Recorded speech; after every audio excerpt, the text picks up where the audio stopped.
welcome to this week's book club episode of Star Wars Aftermath Empire's End, and I suppose one could say we are truly in the Endgame now. We are going through the last couple of, well, I guess there's still a fair amount of the book left, but really when you consider this is a trilogy, we're really getting down towards the end now. If you are unfamiliar with this series, you can go ahead and click here and it'll take you back to the beginning of this book, where basically we are going through the story a couple of chapters at a time, breaking down the themes and events to kind of discuss what this book is doing overall. And if you want, as I said, this is book 3 of a trilogy, you can click here and it'll take you back to the beginning of the trilogy. But with that, let's get into this week's chapters, which are 27, 28, and 29. 27 takes us to Jazz and Nora. We are finally checking back in with Jazz and Nora. We last left them with Nema the Hutt. When they had found her, we thought Nema was dead, and she was not. And they concocted a deal. So now they're back closer to Nema's palace, her temple, really. And she has given Jazz and Nora Imperial codes, an Imperial shuttle, and some Imperial uniforms, and the deal is they saved her from dying in the desert, brought her back to her place, and now they will go get revenge for her on Sloane. Of course, they want revenge for themselves as well, so it works out. Now, at this point, Nora says that the game plan for her has shifted. Up until this point of the entire book, everything has been about revenge. We see Nora in the, on Terrace when they first encounter, or they first capture Swift earlier in the story, she's wanting to be gruffer with their interrogation and all of this stuff. Everything's been about revenge, and now seeing Brenton with Sloane has shifted that for her. Right, so since the attack on Chandrila on Liberation Day, I think they called it Liberation Day, since Liberation Day, she has been thinking her husband's gone, she hasn't really known what to do with that, and now finally seeing him again and seeing him with Sloane has shifted. It's kind of the gut punch out of the throwing everything away and going solely after revenge thing that Nora has been about. This discussion in Nora's own mind, which admittedly, I would like to see this a bit more there, like a little bit more shown and not told, just because we've been shown how big she's been on revenge, to now be like, oh, it's actually about Brenton. But it is a very logical thing, and there's still plenty of time in the book for us to see that, even though it's what she's thinking. So this is a thing, I can't really remember all of Nora's thoughts from the last time I read the book, so I'm hoping as we finish it up that we get some more thoughts from Nora's perspective on this. At any rate, Nora is kind of the first person of the crew, as we're going to see in these next few chapters, that are kind of starting to solidify where they're going to end up and where their character arcs are heading at the end of this trilogy. So Nora is now shifting away from revenge, which honestly has been a thing since the end of the first book, when she chased Sloane out into space, and it was like the third time we thought she was dead.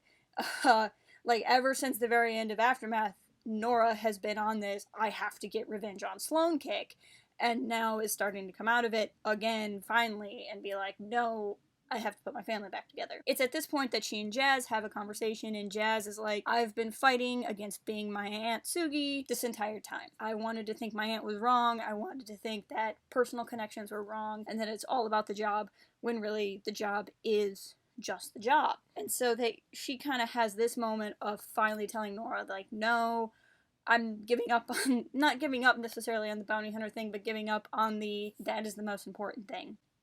That she wants these friendships, that she wants these personal connections, and here, in the face of war, as they hear the New Republic and the Empire fighting each other over the skies of Jakku, that she's decided, like, no. And I think at some level her encounter with Imbo a couple of chapters ago has probably left her shaken to this point as well. And Nora says that, Jazz, it seems like you're giving me one of those speeches that people give just before they die. And Jazz is basically like, well, I don't know if we're gonna die right now or not, so I'm gonna give the speech. And then before they can get to the shuttle, speaking of Imbo and Dengar and Swift show up to try to get Jazz. Jazz uses herself as a distraction so Nora and Bones can get away. So it was the classic, hey, you're the most important thing to me, let me prove it by going and sacrificing myself. However, Jazz is not out of the story yet. It is just the next leg of the journey for her. Chapter 28 brings us a very moving depiction of the battle and war unfolding from the perspective of Krista Agate. Here she is watching the battle, looking at every attack, every maneuver, every death, every casualty, and feeling the weight and the responsibility and the humility that brings of each and every life out there. It's a very intense perspective and a very important one, because what you have here is a woman who, I mean, granted, was not sure she was able to do this again, but she's here and watching all of this, and it captures the reality of what a war is. That she will be forever damaged because of what she's doing that day, and that the people there that managed to survive will be forever damaged because of what they do that day. But at the same time, it's so important to end the Empire. To not necessarily to end the individual lives of the stormtroopers or the TIE pilots, though granted we've been told numerous times up to this point that anybody who is still alive are these kind of almost feral people that have been changed by the desert, but that the idea of this powerful entity that is being led by this madman at the behest of another madman has to be stopped. And if they don't stop it, what could happen to the rest of the galaxy? And it's this very moving depiction to show you just how ugly it is, even for the good guys, that this is not necessarily a glorious undertaking. But the entire book up until this point has been explaining to us why this undertaking is important and necessary. So this kind of duality from her perspective is an important one to put in this point, to kind of bring the story in and focus on it at a point where it's the action and adventure part of Star Wars that we've all been excited to get to, that there's still a lot going on, and that the leftovers from this day are going to carry on for a very long time. We go from Agate's big picture view to Timon and Wedge and Phantom Squadron, as they're calling themselves, the group of misfit toys, kind of leftovers, and they're joining the battle. And they're not supposed to be there, so they're basically providing cover where they can, and they're trying to stay out of the way, because of course they don't have access to the plans and knowing what's going on, and so they could accidentally stumble into something and end up getting somebody killed that they're trying to save. Timon is struggling, he's freaking out, but the decision is ultimately made, largely at Timon's suggestion, to go to the surface of Jakku. That they can provide support there, because obviously most of the fighters are in space doing the space battle, so they, as this independent group, have the ability to go in and provide air support to the troops on the ground, where they're not really expecting a lot of air support. So that's what they go to do. Once we get to the surface of Jakku, this is where we find Nora and Bones. They've managed to get away while in the Imperial shuttle, and they're kind of having a conversation back and forth, and there's an interesting Easter egg here. So at one point, Bones glitches out a little bit, and he specifically says the line, "I say we blast the meat bag and save you the trouble, Master," which, if you are familiar with the game Knights of the Old Republic, you'll know that is a specific quote from HK-47. Commentary. I say we blast the meat bag and save you the trouble, Master. What's with all the droids lately? HK-47 is the hunter-killer assassin droid that belonged to Revan at one point in time in his lifespan. He is a Legends character that has not currently been brought back in current canon, and I suspect is someone that they did not want to allow Chuck Wendig to necessarily bring back into current canon, because there would be a lot of implications therein.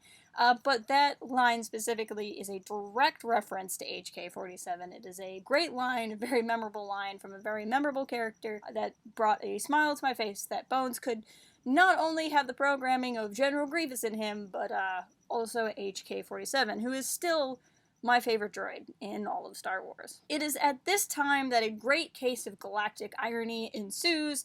Nora is getting chased by a couple of rebellion pilots. She manages to shift their attention onto a different Imperial target, something that would be a little bit more juicy than just a shuttle. But it is this point in time that Timon, who has now come to the surface of Jakku, locks onto her and is starting to chase down his own mother, albeit unknowingly. And there is a really interesting course of irony here because Timon sees the shuttle and he's like, the shuttle means officers, and officers are like cutting the head off the monster, and I should go shoot down the officers. And Nora is like, why is this pilot like going after me? There's all these bigger military targets that would make more sense. And then Timon tries to shoot her with a missile, and she's like, whoever is flying is being completely irresponsible, wasting this kind of artillery on a shuttle. And Timon is like, this shuttle symbolizes the entirety of the Empire, and I'm going to shoot it down. And it's just kind of like just comedy of almost disaster going back and forth until Bones picks up that it's Timon in the ship. He's got this like proximity locator. And so he walks to the back of the shuttle and literally waves at Timon, and then he lets Nora and Timon talk on like a secure channel that the Empire can't hear. And Nora's like, hey, I gotta go do this thing. Timon's like, let me come with you. And she's like, you can't, because you're literally in an X-Wing, and I'm in an Imperial ship wearing an Imperial uniform with Imperial passcodes, and if you come, you will get shot down, and possibly get us both shot down, so no. That is an argument that even Timon can't disagree with, and so they have this emotional connection, and then they split. And of course, this is much like this is the speech you give before someone dies type of moment. This is the point where they are really setting you up to go, okay, we're getting to the end of a trilogy, who's gonna make it and who's gonna not. And so we're starting to have these kind of emotional build-ups to seeing what's going to happen next. And then we are on to Chapter 29. Chapter 29 finds Singer not on Jakku, even though he wanted to go to Jakku. He talked Condor into joining him on Jakku, but he hasn't been able to go to Jakku because no one will send him. No one will give him a job to do on Jakku. So he goes to talk to Mon Mothma herself, and he's like, we helped you, and she's like, I'm not going to send you. And he's like, but we did literally everything for you, why won't you send me into a war to die? And she's like, because I don't want to.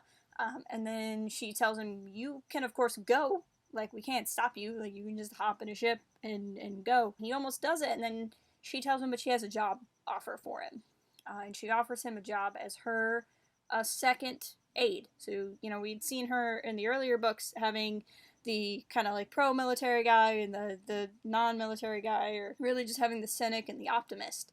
And her cynic died. So now she is looking for a new cynic in Singer, and tells him as much.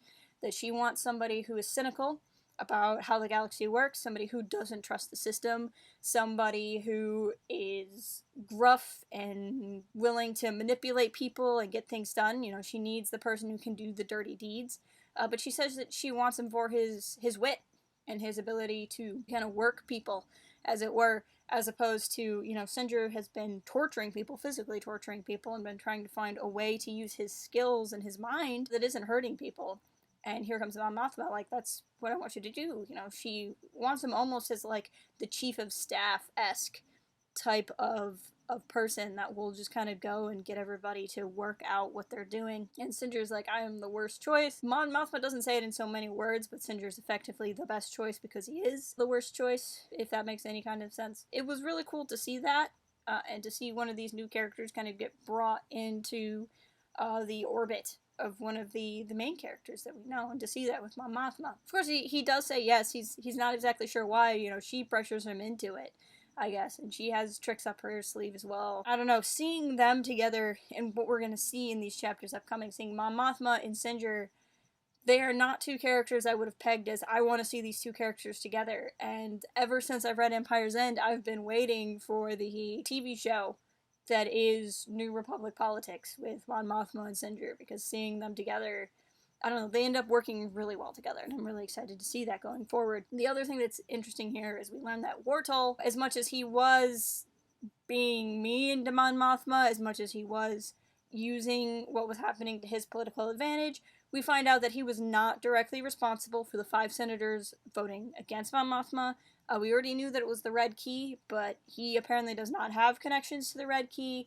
It's more that he just didn't do anything to stop it, if he was aware of such corruption. I like that her opponent was just the, I'm going to turn the other way to some kind of corruption that helps me type, rather than the mustache twirling villain. I just thought it was nice this particular time, with so many other twists and turns going in the story, with all the stuff that Sloane had going on with Ada, and what Rax has been pulling, and like all these other twists and turns, that it was like, as it turns out, Mon Mothma's opponent was just a jerk. he's still a jerk, but he's just a jerk. And it's like, okay, that is one less political turn that I have to deal with and keep track of my mind, and it can just be this other thing. And I think there's a little bit more of a moral there in how you deal with jerks as opposed to how you deal with something that's evil, like we're seeing with the battle over Jakku. And we also see Mon Mothma's wit with she's gonna send him an apology gift, and Sindra's like, why would you send him an apology gift? You don't owe him one. And the gift she sends is the same fruit that she used to burn him by getting them stuck in space a couple of chapters ago. So that was really cool. So it just, all in all, it was a good kind of political chapter. Wraps things up nicely. One less conspiracy and a trilogy of conspiracies to have to deal with. And I think it also adds to show that the New Republic is dealing not only with this existential threat of the Empire, I keep wanting to say the First Order because that's where it's headed, but with the Empire, and to have this big scale thing, but also show that there are these independent third-party problems, right? That there are these crime syndicates, and these crime syndicates are not necessarily tied into the larger story, they're just also there. And then you have other politicians that may not be aware of the Empire and all this other stuff, and they're just kind of dealing with the small-scale, tertiary, red key types of problems. And that there's this whole other set of morality that they have to deal with. But I think I'm going to leave it there, and that's what I have for this week. For next week, go ahead and read chapters 30, the interlude on Bespin, and 31, so 30, interlude, and 31. Please leave me a comment letting me know what you thought of the story so far. I would love to hear from you. I always love chatting with you guys. If you haven't already, please follow us on all of the socials, and I will talk to you guys next week.